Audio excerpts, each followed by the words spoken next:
Welcome into Outkick the Show, Wednesday edition. I am your fearless host, Clay Travis. I hope all of you are having stupendous, spectacular, extraordinary Wednesdays wherever across the whole country you may be. We got a lot to get to, but I want to say, and I will continue to stay off of the jump, go sign up for my new podcast, Wins and Losses. It's free. We got a great podcast up with Mike Leach. Hop in the comments. Have you listened?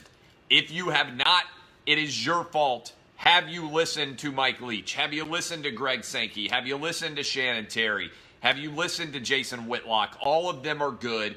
Put them on your listening list. Take advantage of it while you're chilling at the beach. Take advantage of it while you're on a long drive, while you're on an airplane flight. Wherever you are, you type in my name, Clay Travis, on iTunes. It will pop up. You will be well on your way to being entertained. There are 4 great long interviews, long drive, and you need something to listen to. I got you covered. It's free. It's me giving you things. Wins and Losses, my new podcast, is up, and I would encourage you guys to go dive in. All right, we got a lot to get to today. Chris Paul, James Harden, what's going on with the drama there? The Lakers need a Space Jam 2 Hail Mary. I'll explain exactly what I mean. Mike Conley has been traded from the Memphis Grizzlies to the Utah Jazz. What do we think about that? Malaysian Air Flight 370. Remember that 5 years ago? It's an incredible article up in the Atlantic. I tweeted it out from my Twitter account at Clay Travis. Encourage you guys to go read it if you need a good long read. It's fascinating, terrifying, chilling. All of those adjectives. Encourage you to check it out. Little League Brawl, getting a lot of attention out in Colorado. I'll talk about it. And the NFL Sunday Ticket. The NFL has to decide by the first game of the season whether or not to opt out of the NFL Sunday Ticket being exclusively provided by DirecTV. What do we think about that? What is the NFL thinking? And what does it tell us about potentially the trajectory of sports in general? When we look at 2019 headed into a new decade, I will tell you. But we begin with the story that hit yesterday. About time we finished Outkick the Show. Chris Paul and James Harden are feuding. And to me, do you remember a few months ago when Adam Silver said that NBA players are intensely unhappy? And he attributed that to a large extent to their activity on social media and the fact that they spend a lot of time on Instagram and Twitter and other social media related pages. I want you to think about this for a second. If you are Chris Paul, you are making $38 million a year next year to play basketball. You are going to make $41 million the year after that to play basketball. And you're going to make $44 million guaranteed the year after that. You are going to play 3 years of basketball, even irrespective of every other thing that you have made, and you will make $120 million. You are living in Houston, Texas, which is a great town to live in. You are playing for one of the 4 or 5 best teams in the NBA, the best team in the NBA if you consider title chances that you have ever played for. How is it remotely possible that Chris Paul could be this unhappy at the age of 34? It doesn't make any sense to me, and I think it's indicative of a larger problem in athletics, which is many of our top athletes are tough physically, but very soft mentally. Because if you can't deal with the fact that your coworker is maybe a little bit difficult, so what? Do you know how many jobs in America playing sports I would turn down for $38 million, $120 million guaranteed, no matter who I had to play with? I don't know what James Harden does on a day-to-day basis, but he can't actually be that difficult to work with, even if he's a total ass. And so this is, I think, indicative of a larger scale issue for Chris Paul, which is he can't handle being anything other than the focal point of attention. And James Harden's a better basketball player than he is. Nobody is going to trade for James Harden and his Chris Paul and his $120 million contract. Nobody wants to pay a 36-year-old point guard $44 million in 2 years to probably get hurt and not be that helpful. Chris Paul is untradeable. demanding a trade, even if he denies it, it's undoubtedly the case that there is major issues inside of the Houston Rockets. There are reports they haven't talked for 2 months, reports they don't interact with each other, Paul and Harden. Here's the problem. Deal with it. Mike D'Antoni's job, he gets paid millions of dollars, is to figure out how to make these guys work together. And so if you want to get this thing solved, then you just got to sit them down in a room and get it solved. Because Chris Paul's not going anywhere. James Harden, I don't know what he has to apologize for, but this is part of a larger issue, which is the problem with a completely player-driven league is players get all up in their feelings and often behave in an entirely irrational fashion. I'm not saying that owners don't do it. I'm not saying that GMs don't do it. But most of the time, owners and GMs try to be logical and analytical in valuing the overall talent on their teams in terms of trying to pursue a championship. The amount of drama that comes out of NBA action on a regular basis is far more entertaining than the on-the-court product, but it's basically a reality show at this point. And I think it speaks to larger systemic issues that Adam Silver referenced. How is Chris Paul remotely unhappy?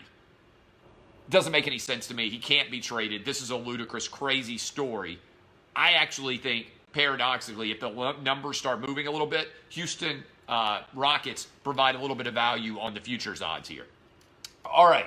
The Lakers are incompetent. I just said most owners and most GMs behave in a competent fashion. I don't think that's true of Jeannie Buss and Rob Pelinka because they're now marching at the order of LeBron James, who sometimes behaves like a tin-pot dictator. I said yesterday he reminds me of Aaron Rodgers. LeBron James wants to be the owner. He wants to be the GM. He wants to be the team coach. The problem is he's just a player.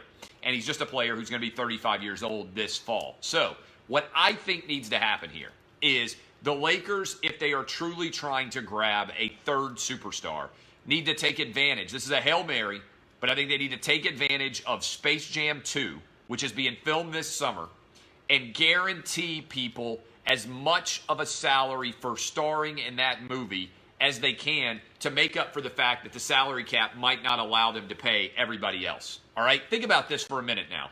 I have long believed that many teams are circumventing the salary cap by giving players guarantees for post-career or by giving players money through other companies that they own, giving them sweetheart deals with land, all sorts of things. For instance, Tom Brady has never been, other than like a year and a half worth, the highest paid quarterback in the NFL. Right now, Brady is making around 10 to 12, maybe even $15 million almost less than the top end quarterbacks in the NFL are making. You can't tell me that Tom Brady is leaving that much money on the table. I think what is more likely to be happening is the Patriots are somehow paying TB12, his company, and they have promised him substantial investments through Robert Kraft. I think the Lakers can be smart as well, and they can use LeBron James' entertainment connections to make players wealthy as opposed to rich. The distinction to me between wealthy and rich is this. If you are rich, you still have to work. I am rich. If I stopped working tomorrow, I wouldn't be able to live for the rest of my life. What I want to be is wealthy. When you are wealthy, you don't have to work at all, and you've got money coming in from every possible direction. All right, there's a distinction between rich, in which you still have to work in order to live your lifestyle, and wealthy, in which you are making so much money without having to do anything that you don't even have to have a job at all. So I think what is happening here, if the Lakers are being smart, is they're going to Anthony Davis and they're saying, hey, turn down that $4 million. And they're going to every other big star and they're saying, look, we will make up whatever you're not going to make in salary with the Lakers by putting you in Space Jam 2. I swear to God, this is my real theory. And we will pay you what you should have made as an NBA player through your salary to star alongside of LeBron James in Space Jam 2. And we'll also get on the phone with Phil Knight, who is personal friends with LeBron James, and have him juice everybody's contract for shoes because you're playing in LA so that we can take advantage of these opportunities that exist in LA. All right? This is what I would be doing if I were LeBron James. I'd be trying to circumvent the hell out of the salary cap structure. The league leaves this possibility out there because they artificially constrain overall salaries. This doesn't happen in Major League Baseball because there's no salary cap. But in the NBA and in the NFL, when there's a top line salary and you might be worth more in order to be able to maximize your revenue, I would take advantage of this opportunity if I were the Lakers. I'd get Anthony Davis to take $4 million less, and I'd tell him that we're going to make him wealthy by paying him more to be an actor. I don't know how the NBA could stop it. I don't know how they could do an investigation and prove that Anthony Davis isn't worth $4 million to star in Space Jam 2. I don't know how they could prove that the kicker that he gets in his Nike contract isn't allowable. This is how, if you are a true, thread puller, if you are a button pusher, if you are the master manipulator that Rich Paul thinks he is in representing both Anthony Davis and LeBron James, that's what needs to happen in this scenario in order to make the Lakers a big-time contender. That is the play. All right, Mike Conley. Mike Conley has been traded to the Utah Jazz. To me, this is an interesting move that further validates my overall thesis here, which was the moment that Kevin Durant and Klay Thompson went down with injuries, for the first time in a long time, suddenly NBA teams saw a window to win a championship, and they're all trying to ridiculously fast make moves that they think can make them a championship contending team. Mike Conley, the Jazz went out and grabbed him. The Grizzlies have been trying to move him for a long time because they're going to take Ja Morant. So what we ended up with was, I thought, a pretty aggressive move by the Utah Jazz to potentially get into a position to make their team relevant in the Western Conference, maybe be able to get past that. What did they lose in the first round series, I think, right? Didn't they lose to the Houston Rockets in the first round? Yeah, they did. Maybe be able to get past that number 5-4 seed line, which they've been on a lot, and potentially be able to take the next step. I'm not sure if it's a good risk. I'm not sure if they gave up too much, but that's the play that the Jazz are trying to make. The Memphis Grizzlies are going to be bad. They've got excitement in Ja Morant. They got another young guard play they can rely on, and they're going to go back into the lottery probably next year and try to continue to rebuild their team. So to me, that is what is going on. That is the play that's trying to be made there. All right, I don't know if you guys have seen, but there's an incredible article about the Malaysian Air Flight 370 that disappeared. If you haven't seen it, then you need to read this article. I was fascinated by this story 5 years ago. It gives out what I think is the most plausible ending to this story, and I'm going to give you away the ending. All right, I'm going to give you away the ending to this story, but it's incredibly well written, and you should dive in. The theory is, with all of the evidence, that what likely happened was the captain went ahead and dove, like killed or locked out his co-pilot, stayed in the air cabin, which remains specially pressurized, flew all the way up into high in the sky, 40,000 feet, where everybody suddenly has to get the pressurized mask to come out, and then they just all died back in the cabin. Once everybody was dead and there was nobody trying to take back over the plane, he brought it all the way back down and committed suicide by crashing the plane into the water way outside of any satellite surveillance. This is terrifying. It is absolutely chilling to think about that anybody would be willing to do this. And the theory is that the pilot was depressed and that he was unable to, that he basically had decided to commit suicide, and that he decided to commit suicide with an entire plane full of people, and that Malaysia has tried to cover this up. His wife was separated from him. She had left him. There are all sorts of signs that this guy was suicidal and depressive, and instead of taking his life by himself, he decided to take down the entire plane with him. Now, this is terrifying if you thought about this at all, because every one of us who has ever gotten on an airplane flight has gotten on an airplane flight and been completely trusting of the pilot that he's going to do his best job in order to make you land and be safe wherever you are.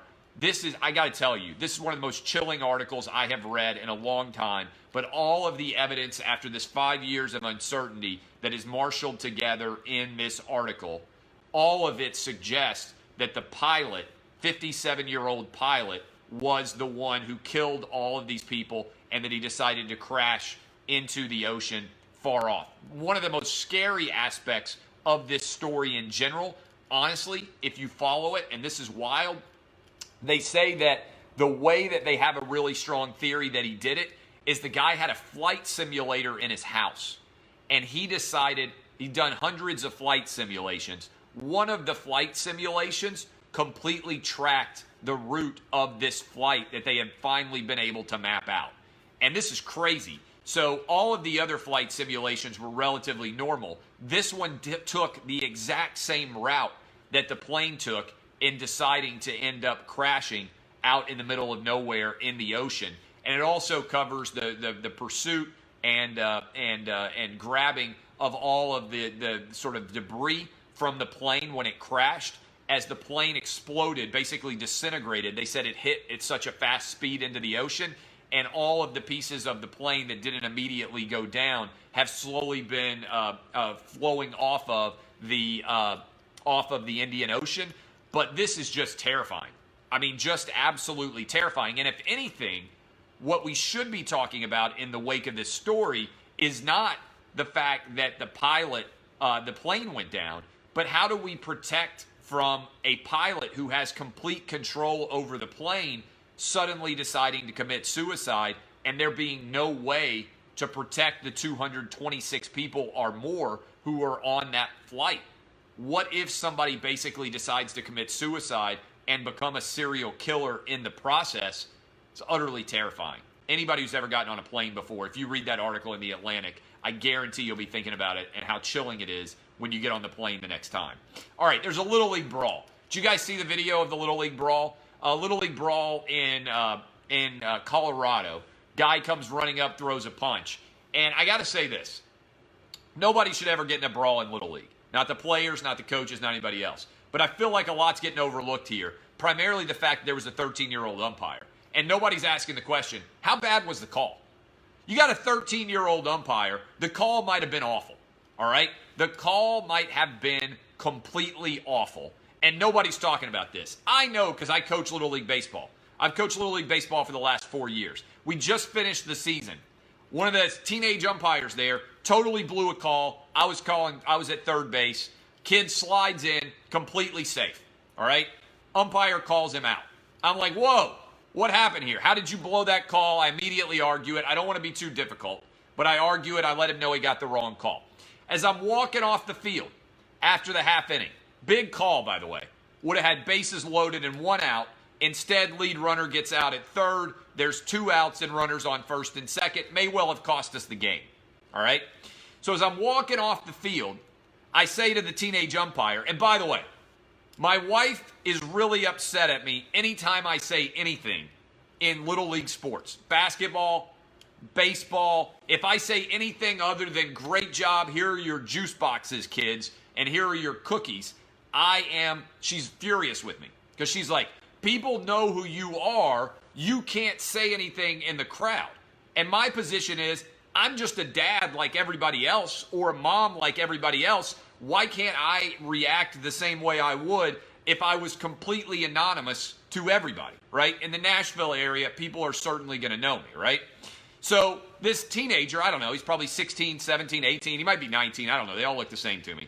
This kid is standing there and I'm walking off. Well, he's getting paid. Somebody's like, he's a 13-year-old. He's getting paid.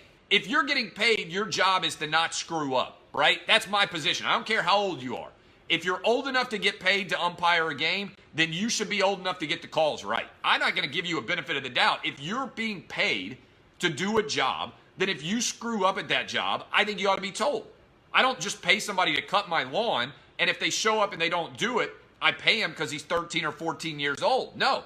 If I'm paying you for a job, you need to be good at it. I don't care who you are. Don't know if the kid knew me or not, but I'm jogging off the field and I say, hey, you really missed that call. It wasn't close. I said, if there's a close, and he said to me, and I was going to follow up and just say, hey, just so you know, that call wasn't close. You need to be better positioned so you make that call. he said to me, I don't care. Now, you can say a lot of things, all right, to me in life. But if you are an umpire, and I tell you as I'm jogging off the field after a half inning, no matter who you are, hey, I think you missed the call, and you say back to me, I don't care, that's literally the worst thing you could say to me, all right? You are being paid to do a job.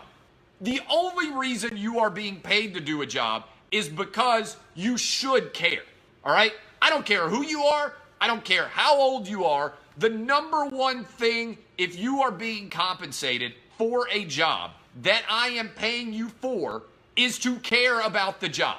If you don't care, your sniveling little ass can go sit on the couch at your house and play video games for the rest of the day, all right? I don't think we should give a pass to people who screw up in a bad way. Now, how we react to them, I think, is significant. But one day, if my kids are doing a crappy job at their work, I hope somebody tells them, hey, you're doing a crappy job, and at some point, it's going to come back to bite you, right? Maybe not now, maybe not next year, but at some point, if you want to be good at something, you got to care about your craft on some level. So, I want to know how bad the call was. Because I bet the call was really bad if the parents were that upset. Should never punch anybody. Should never get in a fight over it. Should control yourself. Shouldn't even curse. I didn't curse when I was disputing the call. But when you blow a call, there should be consequences for the blown call.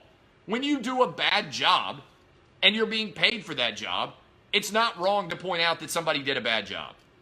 All right, NFL Sunday Ticket.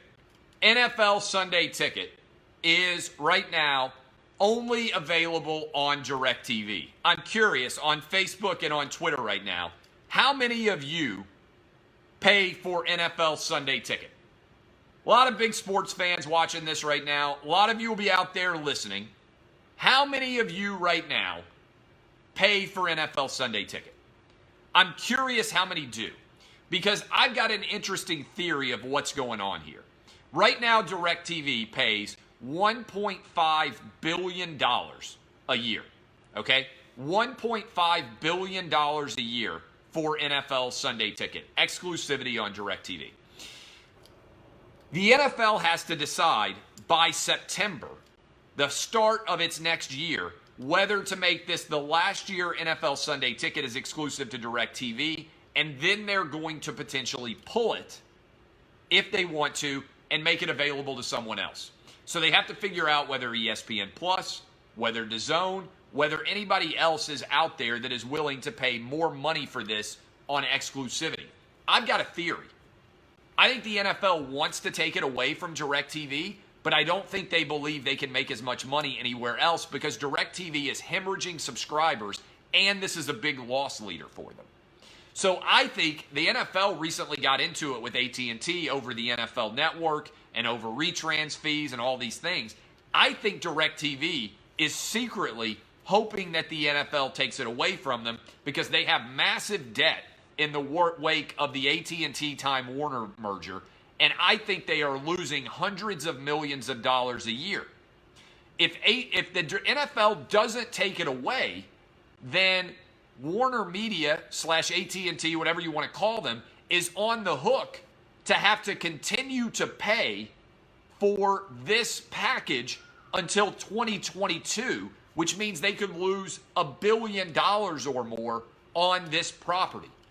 So I think what the DirecTV would prefer is that it's not exclusive to anybody and everybody has the opportunity to offer it to its consumers and they don't lose any money. But I think what's happening is nobody else can justify getting anywhere near $1.5 billion, and the NFL hasn't been able to find a buyer so far, and they don't want to take less money. Now, several of you mentioned Reddit streams. I also think this is a big play. My kids are 11 and 8. I don't spend any time on Reddit. I barely have time to do anything. But they are so sophisticated that they started finding all of these NFL games easily able to stream on Reddit. You go in there, you can watch any game for free digitally already on your phone. This was wild to me because it happened, I did it while I was over in London. I went over to London to watch the Titans play against the Chargers. I took my family, and I was saying, man, this sucks. All these games are not on. I can't watch the NFL games. There's some close games that I want to be able to watch because I'm going to talk about them on the radio show on Monday. And my boys said, all you have to do, Dad, is go into Reddit and you can watch any game. And I'll be damned if we didn't have multiple games up and streaming in London globally. You can watch all the NFL games for free through Reddit. Now, maybe at some point that's going to get shut down, but I think the challenge of piracy probably means that the demand for the NFL Sunday ticket is not as high now as it might have been a decade ago.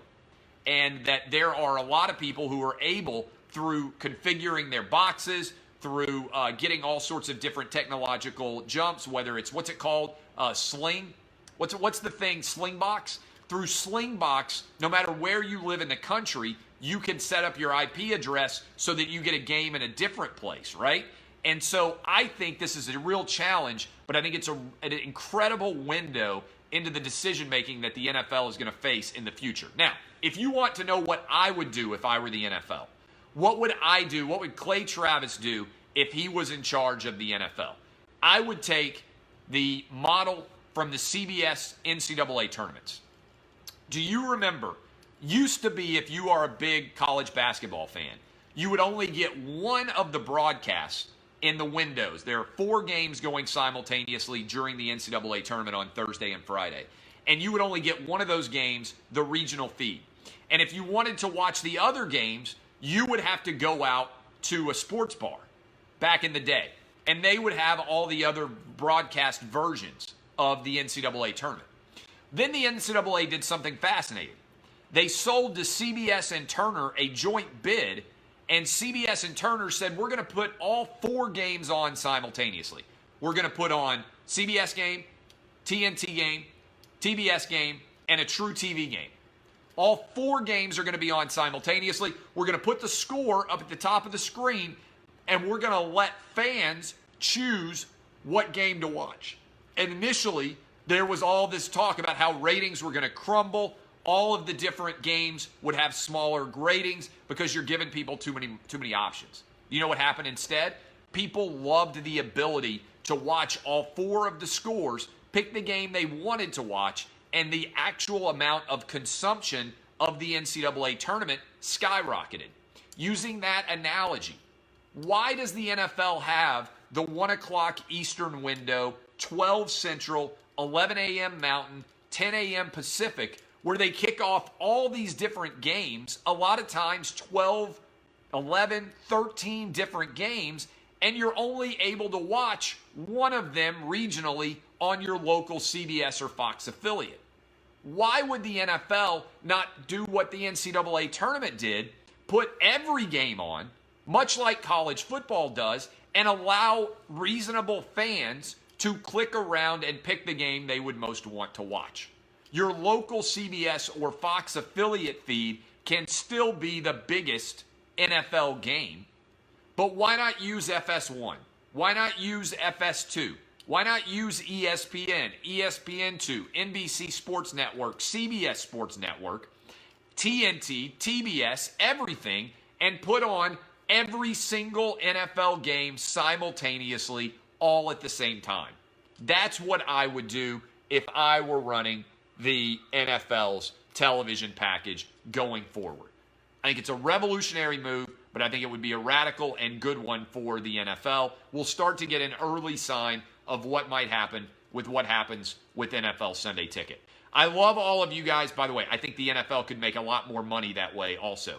I love all of you guys. My name is Clay Travis. This has been Outkick the Show. We're going to be on live right after the Women's World Cup games end on FS1, right around 5 o'clock Eastern, 4 o'clock Central, 3 Mountain, 2 o'clock on the West Coast. Love all of you.